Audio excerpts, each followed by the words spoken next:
ধর্মপ্রাণ মুসলমানদের জন্য শান্তি ও সমৃদ্ধির বার্তা নিয়ে আসে পবিত্র মাহে রমজান।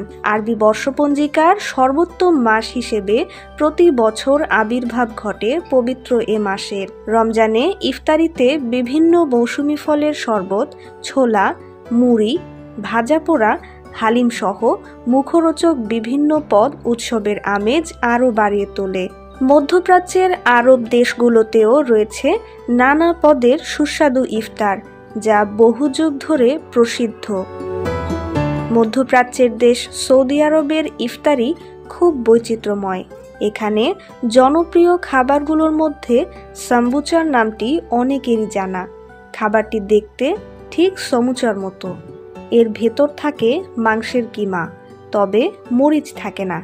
এছাড়া বাদামি আটা, গরুর মাংস, সবজি, মধু, পেঁয়াজ ও ঘি দিয়ে বিভিন্ন পদের ইফতার খেয়ে থাকেন সৌদিবাসী। দুবাইয়ের ইফতারিতে রুটি, ভেড়ার মাংস দিয়ে তৈরি ঔজি, মসুর ডালের স্যুপ, সালাদ ইত্যাদির সঙ্গে থাকে নানা রকম মুখরোচক খাবার। তাদের এই আয়োজনকে সম্মিলিতভাবে বলা হয় মেজে। এদিকে খুব অল্প আহারে ইফতার সারেন ইরানিরা।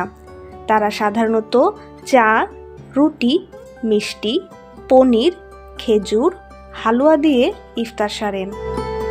আরব দেশগুলোর মধ্যে সবচেয়ে ভালো হালুয়া তৈরি করেন সিরিয়ার লোকেরা। তারা এ খাবারকে শিল্পের পর্যায়ে নিয়ে গেছেন। অন্যদিকে জর্ডানের জনপ্রিয় ইফতার আইটেম হলো ভেড়ার মাংসের তৈরি হালকা মশলা দিয়ে রান্না করা খাবার মানসাফ। একই সঙ্গে এটি তাদের জাতীয় খাবারও। এছাড়া মিশরের জনপ্রিয় ইফতার ফুল মেডামাস। এটি ফাভা বিন দিয়ে তৈরি এক ধরনের তরকারি।